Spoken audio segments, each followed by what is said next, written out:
Hey YouTube, 3D Printed Life here with prototype 1.2 of my custom 3D printer, the 3Up. Before I get started, I just want to say thank you everybody. I recently hit 20,000 views, I believe, and 300 subs, so that's pretty awesome.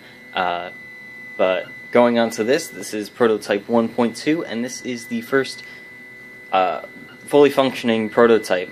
Not really the first one, but that I would actually recommend you guys print if you guys are interested. At this point, I will probably be updating, a few pieces as time continues, but this design will remain, for the most part, the same until I may do a version 2.0, maybe not, probably not, because that's going to be more expensive to redo it. But yeah, so 1.2, let's talk about the improvements. First of all, from 1.1, the main difference that you can see is that this gantry has been flipped upside down, the extruder and the stepper motor on top now, and the pulley goes actually underneath the rod.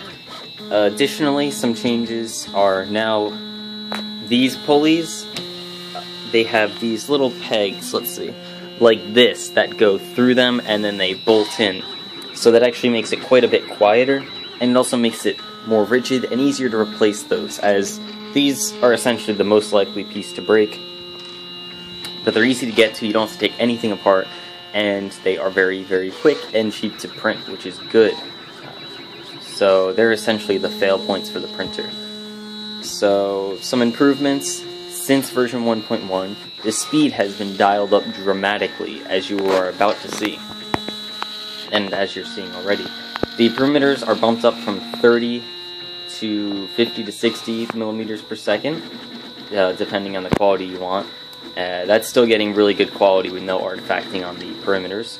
The solid infill, which it's doing right now, is at 100 millimeters per second, which is much better. Before I was only going at about 70, I believe, and on my 2-up I could only do 50, if even. I think I was actually down to 40. And for the sparse infill, which is the checkerboarding that it does, I don't have any demo pieces, but I'm sure you know what I'm talking about. It can do 150 millimeters per second easily.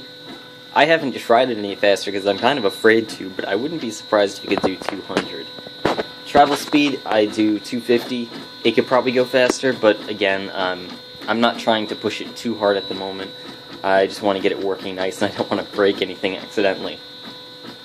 But yeah, so safe speeds, 60 millimeters per second perimeter, 100 solid, 150 sparse, and 250 travel, which is awesome, really fast. It's more than double the speed of my 2-up, and I was printing pretty fast on my 2-up. And I mean for normal prints, not like vase prints, which are really easy to do fast, since they are not too complicated and they don't have many jerky motions. Additional improvements in 1.2 is increased Z build height. As you can see, this is right up to the top now, and it can go all the way down. So the final, and these, well, as of 1.2, build dimensions are 193 in the X direction, that is this way, 203 in the Y direction, which is this way, and 200 in the Z direction. The Z direction can vary depending on your bed, how thick the bed is, as well as how tight these leveling screws are. Since the bed moves, obviously that's going to affect the max build height, but I'm getting 200 right now, and that is essentially maxed out, so that's going to be your the biggest Z build you can get. With the original MDF bed, I should mention that the Y travel, which is originally 203, well, the max travel anyway, is cut down to 175 just due to the width. But you do get the 193 in this direction, you do get the 200 vertically. Excuse me. So, let's also talk about the flipped gantry. This is the main improvement, and the main reason for this is, one, it increases the speed and the quality, because the tip of the extruder is closer to the pivot point of these rods, which means that when it moves back and forth, the weight is closer to that pivot point, and also the print point is closer, so that even if it does rock a little, it's not going to be as dramatic and as noticeable. Also, the weight on top does help a bit with moving, as it's not swinging below it anymore, but it's resting on top nice and sturdy. Also, that allowed me to move the belt lower, which means less stress on these motors because the pulley's so low. Same with these guys. And also it looks better because now the ugly belt tensioning system is underneath, out of sight. I do have a little bit of a tail on the belt that I didn't trim yet, but I could easily do that.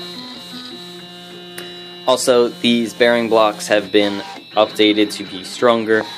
Rod clamps, this has a little bump up to be stronger, although I printed these in the wrong orientation, so they actually have sheared along the print lines for the rods.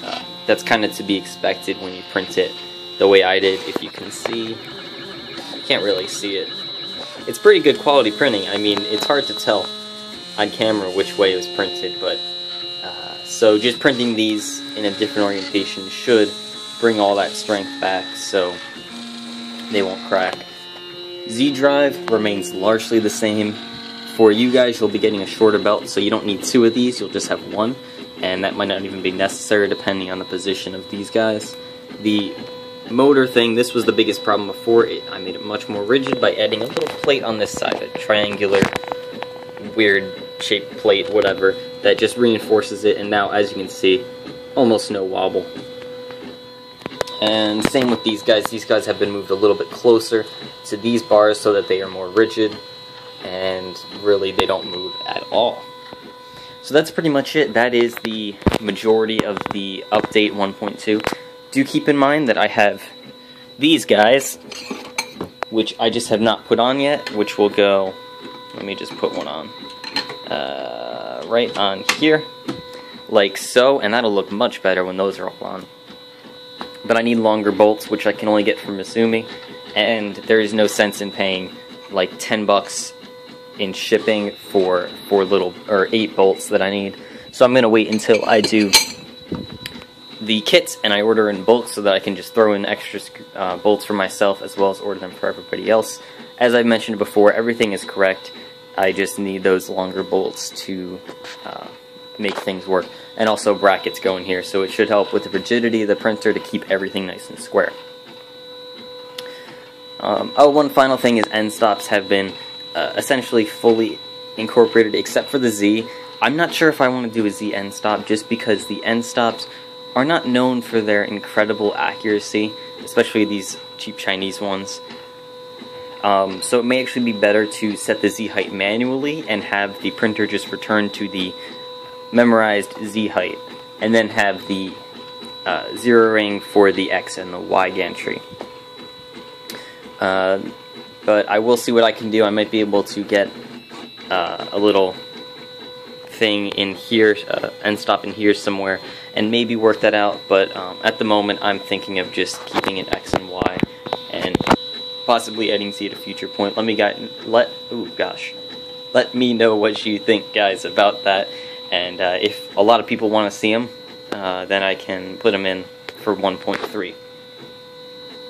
But at the moment, X is fully functional. Y should be fully functional. I just had to reprint the piece because I messed up some dimensions. So it's all good for now. And one final thing to mention: if you are one of the first about 10 to 15 people on the wait list and you live in the domestic USA, you should have gotten a request to join the 3-up beta. You will be getting the 1.2 of this printer if you do want to do it. However, I've only gotten back 2 replies so far, one that's interested, one that wants to wait, and I've sent it out to 8 people, maybe 9. For 6 of you, the deadline is, or 5 more of you, the deadline is tomorrow, so be sure to check your YouTube inbox. I sent an extra 2 or 3, and those deadlines are tomorrow, no, 2 days and 3 days. So definitely check your YouTube inbox, see if you have anything in there, because you don't want to miss this opportunity if you've been waiting a while to get your printer. So thank you all for watching. I hope you enjoyed. The files for these will be posted on Thingiverse shortly. Probably by the time most of you watching this, they will be up. I will link them in the description. That's pretty much it. Thank you for watching. I'll catch you later.